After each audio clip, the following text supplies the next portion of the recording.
Souvent, on me dit « Ah, qu'est-ce que tu as eu de la chance ?»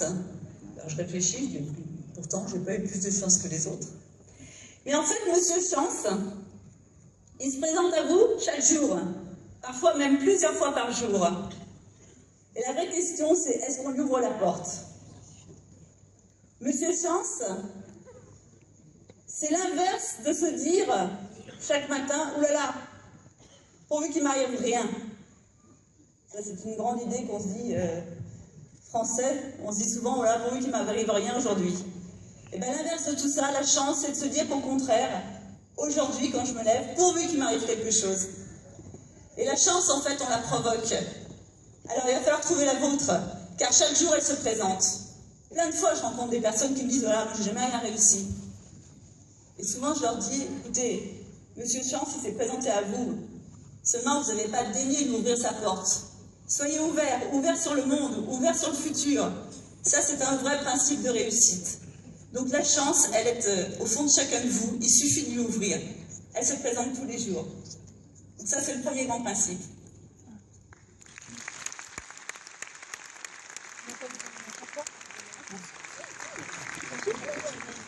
Le deuxième grand principe de la réussite,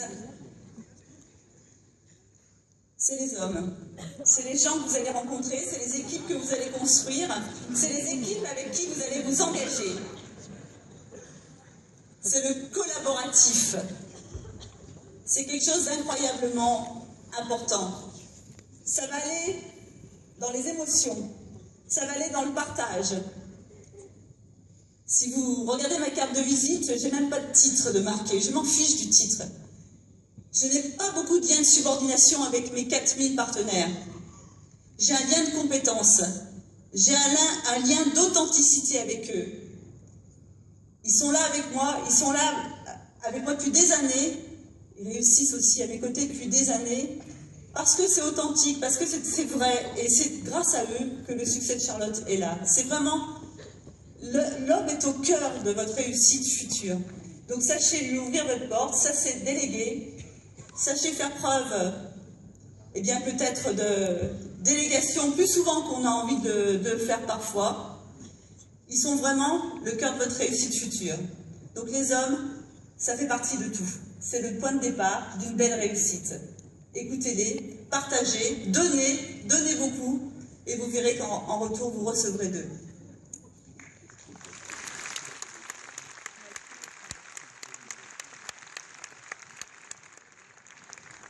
Le troisième principe, alors celui-là, c'est... Il n'y a pas d'autre échappatoire que d'y passer, c'est votre attitude. 3 choses ultra importantes, avoir la bonne attitude pour réussir.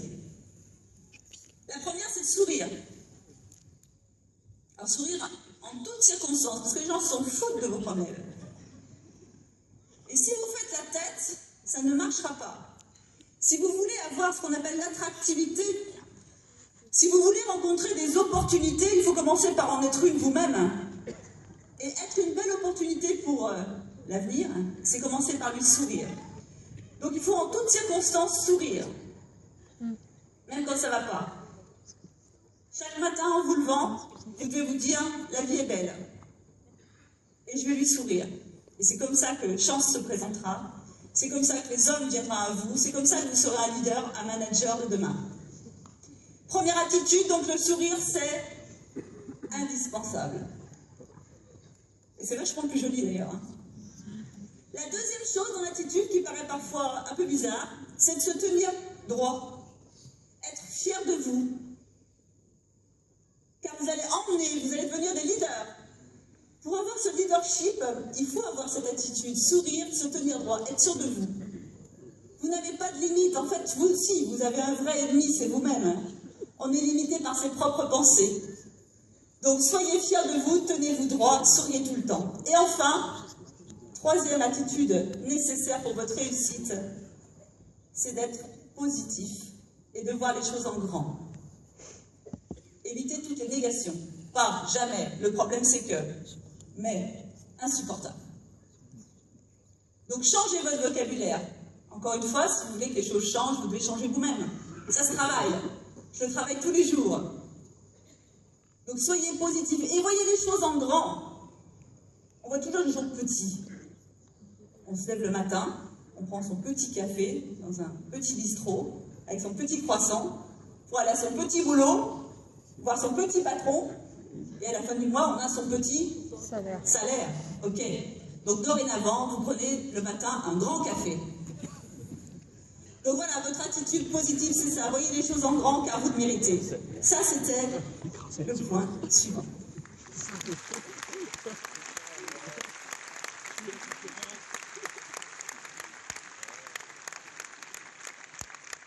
Quatrième principe, l'audace. Sortez de votre zone de confort.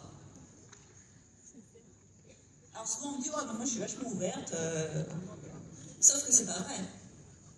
Vers qui on va? Vers les gens qu'on aime bien, vers les gens qui vous ressemblent, vers les gens qui vous aiment. C'est pas ça l'audace. L'audace, c'est sortir de sa zone de confort. Si vous voulez rencontrer plein de choses, il va falloir oser. L'audace, c'est tous les jours. Aujourd'hui, d'ailleurs, je me permets d'être audacieuse, car dans mon activité, je recherche plein de talents. Donc si vous connaissez quelqu'un, qui connaît quelqu'un, qui a une cousine, qui a une sœur, une tante, une amie, qui recherche une activité, dites-lui de se connecter sur Charlotte, je ferai quelque chose pour elle. Vous voyez, c'est ça l'audace. C'est croire en son message et le divulguer en permanence. Ne pas avoir peur. Avoir peur de quoi? Qu'est-ce que vous risquez d'être audacieuse? Vous ne pouvez que réussir. Donc soyez audacieuse en permanence. Soyez audacieuse. Excusez-moi, je conjugue beaucoup au féminin dans mon métier. Mais l'audace, c'est aussi pour messieurs.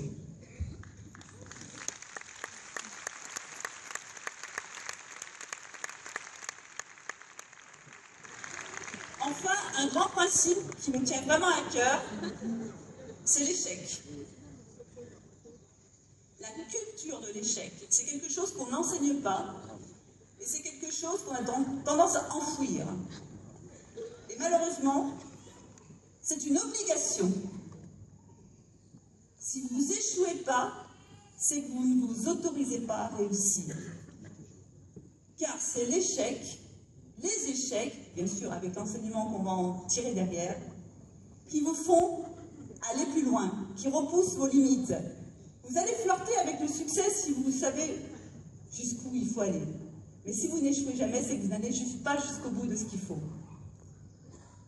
Et en cette période électorale, je ne peux pas m'empêcher de faire un clin d'œil quand même, avec un personnage que vous allez tous reconnaître. Il a fait faillite à l'âge de 31 ans, battu aux législatives à 32 ans. Il a enfin encore fait faillite à 34 ans. Il a vu mourir sa petite amie à 35, il a fait une dépression nerveuse à 36 ans.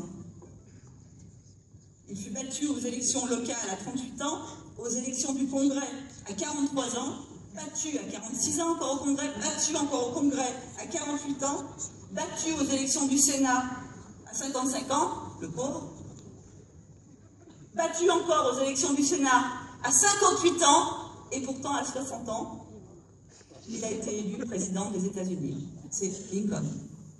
Donc vous voyez l'échec, lui il s'en fout. Il n'a pas lâché l'affaire. D'accord? Donc ça c'est un grand principe, acceptez-le. Vous savez quand on enseigne à nos enfants, dis donc, c'est combien de plus 2? Et qu'ils vous répondent 3. Plutôt que de lui dire, c'est faux, c'est une erreur. Dites-lui, 3, presque. Vous voyez, c'est positif ça. S'il vous dit plus 2, ça fait 3, vous dites presque. Vous dites pas c'est nul. C'est ça la positive attitude. Il faut le développer, c'est quelque chose qui fonctionne et qui vous emmènera vers le succès, quelles que soient vos activités. Donc l'échec, vous y croyez. Et vous allez le chercher, on s'en fout.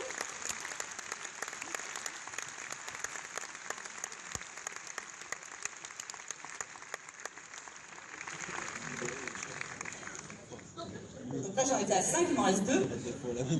Le 6e, c'est la persévérance. Il va falloir être acharné, messieurs, dames. La persévérance, l'endurance. Vous savez, quand vous allez monter une entreprise ou que vous allez créer quoi que ce soit que vous fassiez, vous allez toujours passer par ces 3 phases. La première, c'est l'excitation. Quand on lance un projet, on est toujours surexcité. Et c'est tant mieux. C'est l'enthousiasme. Et puis après, vous arrive plein de choses. Ça ne tombe pas comme on veut. Ça serait trop facile. Ça serait facile, tout le monde serait riche. Hein, donc c'est pas si facile que ça. Et là va s'instaurer cette deuxième phase. Il faut vous dire que c'est normal. C'est cette période de doute, cette période de stagnation, cette période d'erreur, d'échec. Encore une fois, c'est pas grave. L'important, c'est que vous teniez bon sur la distance. Et que, passé cette période de doute, qui sera riche d'enseignements, eh bien, enfin, vous allez pouvoir retrouver cette courbe qui est la réussite, qui est la passion, et qui va vous entraîner sur le chemin de la réussite. Donc, n'ayez pas peur de ces 3 cycles. Ils sont inéluctables. Tout le monde y passe. Donc, si vous êtes actuellement dans une période de doute, vous vous dites « je suis normal ». Je sais que demain, quand je vais me réveiller, le tilt va se faire. Et là, je vais reprendre mes grandes règles, la bonne attitude et tout ce qu'il faut, tous les ingrédients de la recette. Et vous allez voir, ça ne peut que marcher. Autorisez-vous à réussir. Donc, la persévérance, c'est un point essentiel pour votre réussite.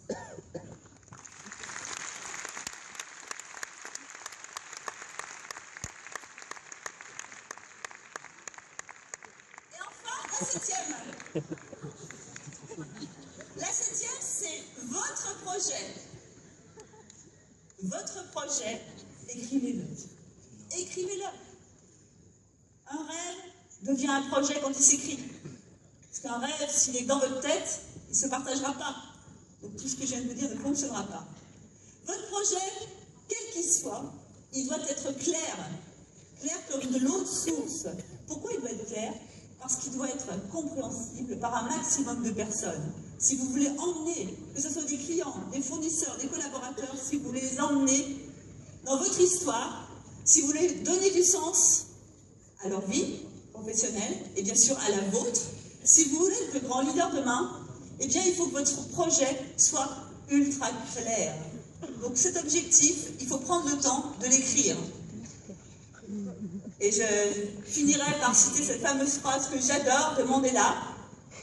Je suis maître de mon destin, je suis le capitaine de mon âme.